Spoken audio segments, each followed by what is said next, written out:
Well, if the drought of 2011 through 2012 is indeed over for much of the state, it, while intense, will be rather fleeting from a historical perspective. That is, if it's over. Climatologists, those people who look not just at today's weather, but long-term weather trends, know that in past droughts, there have been periods of heavy rains, even flooding, much like what central Oklahoma experienced earlier this year. I sat down with Gary McManus, Associate State Climatologist, to look at the big picture. Well, Gary, if you will you take us back to when this current drought started, and how did we get here? Well, we really look back towards just about the late fall of 2010. Now, that would be what we would consider the official start. We could probably take it all the way back to the summer of 2010 in some places. But, you know, when we speak about the current drought cycle, really about October 2010, so just about 3 years ago. How does this drought compare to the droughts of the past? Well, when we talk about the most famous droughts in Oklahoma's history, we're really talking the 1930s drought, of course, which is the Dust Bowl drought.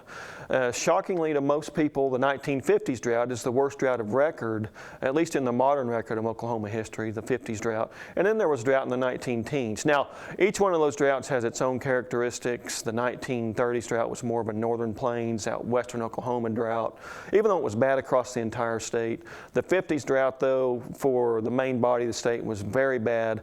And this drought is starting to resemble those types of droughts. Now, one of the big differences is those droughts lasted from 5 to 10 years. We would say this drought has been about 3 years.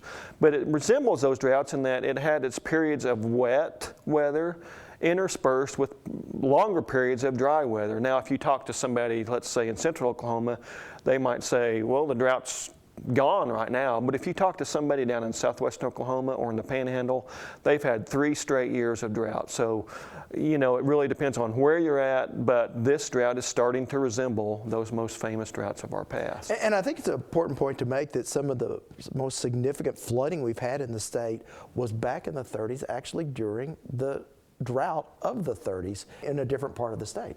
Right. Now, of course, we had the Hammond flood that killed, I can't remember how many, but it was extremely disastrous. They had like 10 inches of rain over a 6-hour period that flooded out there. And, you know, during this current drought situation, Oklahoma City is on its way to possibly its second wettest year on record. And we had the disastrous floods with the May 31st tornado event. So when all those people died from flooding. So during droughts, what happens is you have the ground gets baked hard by the sun, and it dries out. And so when the rain does fall, that water runs off very rapidly, and it creates flash flooding situations. So, you know, we had some of our worst droughts in history during the 1930s, and also some of our worst water erosion. Not only wind erosion, which is very famous in the dust storms, but also soil erosion from water during the 1930s, because there's not the vegetation there to hold to stop that water from running off and holding it in place. So if I ask you the question, is our drought over? Does it depend where you are, how you answer that? Well, if I was to go down to Altus and say to somebody down there that the drought was over, I'd probably get punched in the face. Now, if I go to somewhere like Oklahoma City, they're probably going to say, sure, the drought's over. We've had one of our wettest years on record. So it really just depends on where you're at. If you're along the southern edge of the state and the western edge and the Panhandle, you're in a drought situation. And, you know, the drought can obviously wax and wane throughout certain periods, but for those parts of the state, it's been a long-term 3-year drought situation. Now, I think we've all heard the terms El Nino and La Nina. I really don't know what they are, and they're behind some of this, are they not? Yeah, the La Nina and El Nino is part of an oscillation down along the equatorial Pacific off the west coast of South America, where the oceanic temperatures change, and that changes the wind patterns down there. It's sort of a chicken and egg thing. What comes first? They sort of work hand in hand. But when you get, are we in a certain one right now? Right now we're in neutral. So there is a third part to that oscillation, which is neutral. When we get La Nina, which is cooler than normal oceanic waters down there, it tends to bring the southern tier of the United States warmer and drier weather. And that's what we've seen over the last 3 years. Now this last year we've been in neutral situation, so we've sort of had a comeback period. But through 2010 through 2012, we've been in La Nina situations. Now when we get El Nino situations, which is a warming of the waters, that's when the southern tier of the United States can get cooler and wetter weather. Now it doesn't always work out that way every time, but it just sort of increases the odds. So you say we're in a neutral situation. Could I extrapolate that we're going to be going from a La Nina into an El Nino? No, you really can't. When we get these periods of neutral conditions, you're really just at the mercy of Mother Nature. So when you have a La Nina situation, if for instance, if we saw a La Nina building in the Equatorial Pacific right now, we might say this might mean that through October through April, we would see warmer and drier weather than normal. But since we're in neutral, we don't have anything to tilt the odds in either way. So we just say, whatever happens, happens, which is the classic meteorological forecast. It's the way that we really cover ourselves, of course. So the severity of this latest drought, is it amplified by the fact that we were actually in a very wet period of our state's history? And that's a very good way to put it, because from the 1980s through the early 2000s, it was really one of our wettest, most consistently wet and unusually wet periods in at least in the last 115 years. So it gave the state sort of a false sense of security when it came to water. We hadn't seen the droughts of the 1930s and the 1950s in so long.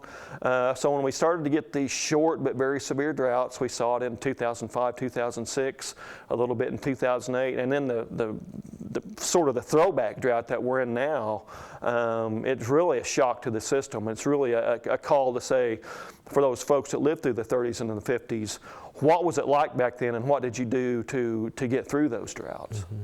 Now this may well be an unfair question, but I'm going to ask it anyway. What's the future look like? What we see now in other parts of the oceans, we might say, you know, we're in for an extended period of more La Ninas, fewer El Ninos, which would in turn translate to drier than normal conditions as opposed to wetter than normal that we saw from the 80s through the early 2000s. Yeah, and I want to show this graphic that you brought with you that shows how short this current drought actually is in perspective to the others. Right, it is a little bit scary, and then, you know, when you take a look at this 3-year drought compared to the 5-6-year drought of the 50s, or the 10-11-year drought of the 1930s, and even that 10 to 11-year period during the 19-teens, it looks like an infant. But if you even go farther back and look at paleoclimate data, things like tree rings, we know that there were droughts in our recent past of the last 200 years that lasted, you know, upwards of 25 to 50 years. So even looking farther back,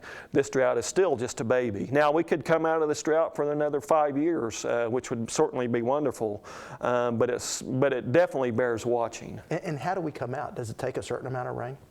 Well, the type of rainfall we've seen in central Oklahoma across the entire state would certainly be wonderful. Central Oklahoma is headed to one of its wettest years on record, but you really need that rainfall to continue. And of course, in agriculture, it's always you know, the timing. So some people may not realize that you know, while they're out of drought, their reservoirs might be full. The farmers need rainfall, so we need rainfall to continue on a steady pace. Winter's not that important, but when we start to get into the warm season and the evaporation starts to kick in again, and the plants start needing that water, that's when we need the rains to continue. So we need a really good spring, which we had this year, but we also need that fall rainfall, which is our secondary rainy season. Now, we are blessed here in the state with a lot of water resources, even though we have been in a drought the past few years. What is your best advice to our state leaders? Because we talk a lot about these water resources. What should we be thinking about from a climatologist's standpoint? Well, you need look no further than what happened with Canton Lake and Lake Hefner in Oklahoma City. Being a weather historian and a climatologist, I'm always going to err on the side of caution. When Lake Hefner and the Oklahoma City water supply started to diminish, they took that water from Lake Canton, and Lake Canton now sits at one of its lowest levels on record, down about 20% of capacity. Lake Altus Lugard is down to about 12%, and the same thing for Altus's water supply. Lake Tom Steele succeed. Knowing what's happened in the past, I would urge conservation at all times. You know, the 1980s through the early 2000s were certainly wonderful. Nobody had to worry about their water supply. But now we see communities going into water emergencies, and that's with periods of rainfall even occurring. So, you know, again, err on the side of caution. Remember our history. Remember what the folks in the 50s and the 30s had to go through, and always remember that water is a limited resource. All right, fascinating talk. Gary McManus, Associate State Climatologist.